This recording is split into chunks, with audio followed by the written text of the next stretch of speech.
So, Craig, I know you have a love-hate thing going on with the Philly fans. Yeah. So I'll say this. Are the Philly fans passionate? Yeah. Are they fair weather or both? I think it's a combination of both. They are as big time a fan base as there is in sports, right? Yeah. And it's not just the Eagles, but Eagles run Philadelphia, believe it or not. And there's a time in Philadelphia when you didn't talk any other sport but Philadelphia Eagle football. And that's when I lived there and worked there on the radio from 93 to 97. Everything else was verboten. It was Eagles, Eagles, Eagles, Eagles. But I wouldn't say fair weather fans. They're just negative and critical before they consider the possibility of being positive. Case in point, my father-in-law is staying at my house with my mother-in-law the next 2 nights, right? Oh. And we're talking a little sports. That's nice. Oh, at the dinner table last night, having some brown rice and some hamburgers that I made on the grill. Brown rice and hamburgers? That's right. Oh, wow. Brown rice and hamburgers. You should Who try died? it. Strange combination. All right? That's all I had in the fridge. All right, in any event, hey, tough loss against San Francisco. The response, we stink. We have no linebackers. Jalen Hurts is hurt. He shouldn't be up. And I'm like, you're 10-2. Right. Like, what are we talking about? So I love hearing it from a player's perspective, right? Because we know what fans are like. I've always said to my kids, if you ever go to a game in Philly, don't wear your New York colors because you're asking for a problem. Right. And that's real. That's tangible, right? But when players acknowledge, hey, I don't want my family going to a game in Philly. Hey, those fans are brutal and ruthless. To be fair, and this is what I do love about Philadelphia sports fans, as big, as douchey as they are to the opposing team and the opposing fans and players, they do it to themselves too. They suffer no fools in Philadelphia. They're a 10-2 football team. They have the best record in the sport. And if you did a poll right now on the streets of Philadelphia, you would hear nothing positive about the Eagles season. And that to me is crazy. Yeah, you said passionate. I said spoiled, right? They're a spoiled fan base. If you talk to every Eagles fan, and I know a bunch like you know a bunch, as much as you want to gloat, they should be gloating about their quarterback and defense and all that. All they can talk about is they lost to the Niners and how their season is over. And I'm like, dude, you guys are in the driver's seat. Like, why are you panicking? Like, well, we look bad on defense and we can't do this. I was like, you know the life of a Jets fan? Right. like, think about this. They're 10-2, and I had this conversation yesterday. They will tell you, but we're not very good. Yeah. And I'm like, like you said, like, you're talking to a Jet fan. Yeah. I'll show you what not very good looks like. But you're right. There's an aspect of being spoiled, right? And to be fair, the Eagles went through a very long drought, like a lot of teams do, of being competitive, being good. Andy Reid changed all that, of course, 20 years ago. And now Nick Sirianni's doing a great job keeping that winning legacy going under Jeff Lurie and Howie Roseman out there. But it's also like they know how close they were, and it pains them to see them fall from the mountain. And that's what's happening right now. Remember, it was like a year ago when Nick Sirianni and the presser said, it's about planting the flowers and starting the roots and watching them grow. The flowers are starting to grow, right? Like, you have great talent. Yes. You have a defense. Rather, they got to get better in the secondary, but you have a franchise quarterback. Let's be fair. Nobody wants to hear you guys bitch and moan. You went to a Super Bowl last year. You have the best record in the sport into December this year. You have a great young quarterback. You have the best offensive line as a group in the NFL. Great coach, great front office. That's why my former radio partner in Philadelphia, who is a linebacker for the Eagles, a guy named Gary Cobb, gave Philadelphia the name Negadelphia. And that's exactly what it is. Absolutely. By the way, I love it. Moving on to second-hand football, Bengals head coach Zach Taylor had high praise for backup quarterback Jake Browning, who got them the win against the Jags on Sunday night. Here is what he said, quote, he just lit the world on fire. At halftime, I wasn't even sure we had an incompletion if the ball had hit the ground yet. Just really proud of Jake and the job he did. It was a great performance on Monday night. Shocking, to be honest with you. Do you expect him to continue this, and can he bring the Bengals to the playoffs? Yes. There were two questions there. Okay.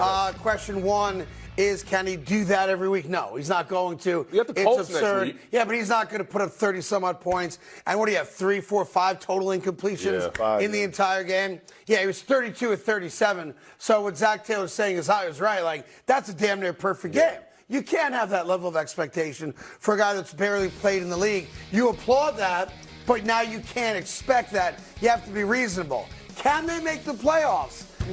I go back and forth on that. Schedule-wise, they got winnable games on the schedule. They can't There's no doubt about that.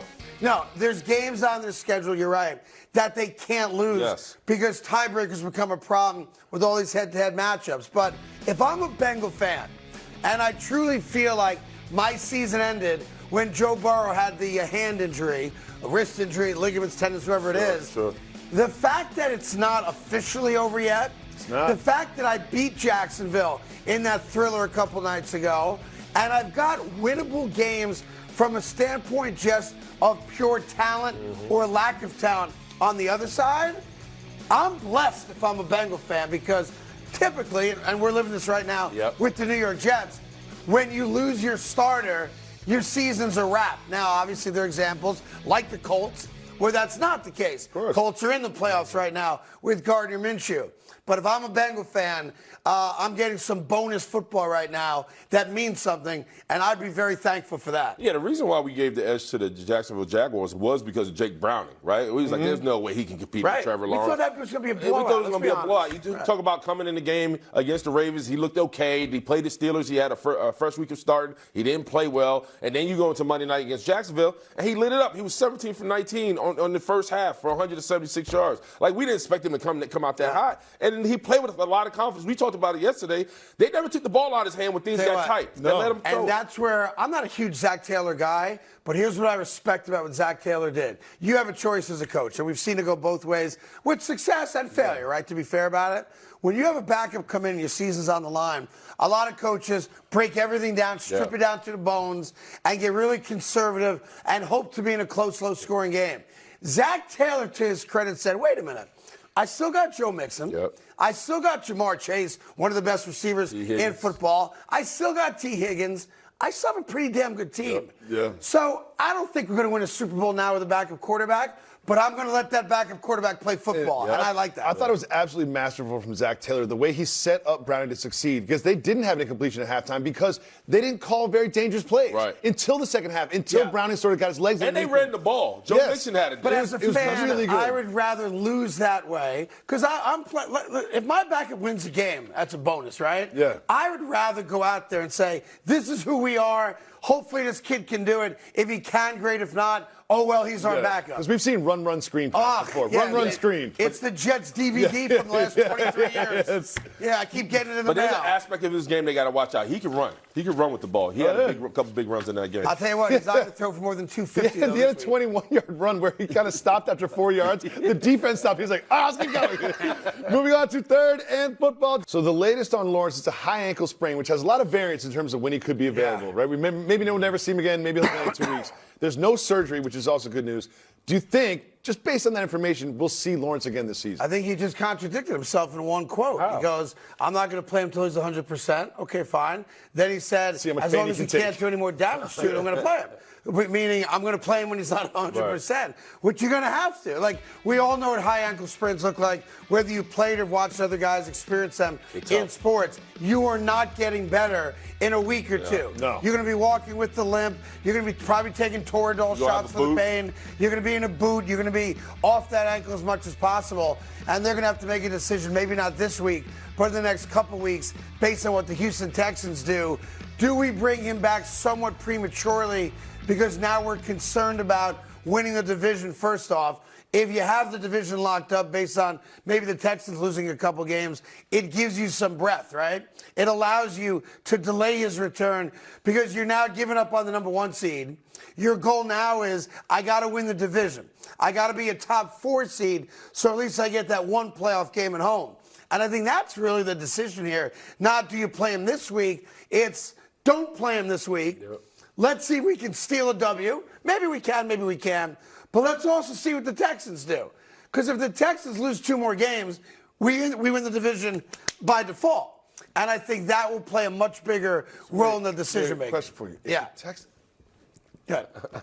Who do the Texans play? The Texans play the Jets, Jacoby. I'm calling it now, upset. Jets are going to win. Don't do that. Jets are going to win. Don't do that. Jets are going to Say win. that. By the way, you got to understand, Don't do that. this game is tough. He's got the upset alert siren on. Yep. Okay. Don't do that. Jets are going to Don't win. do that. Jets are going to win. Jets are going to win. I'm always amazed how you keep that on your head, Balance. Jets are going to win. You also understand they lost Christian Kirk in this game too, so that's another big piece. Trevor Lawrence as well. But overall, if you're, I don't know, the backup CJ wasn't it Beathard? CJ Beathard. CJ Beathard, yeah. He's 30 years old. Yeah. Like, he's been around. So you got a little hope. You know, They needed a field goal at the end of the game. He led them down the field to get a field goal. Some hope. And also didn't lead them anywhere. Anybody got a basket of laundry you need me to carry? Or we good? Or just a No.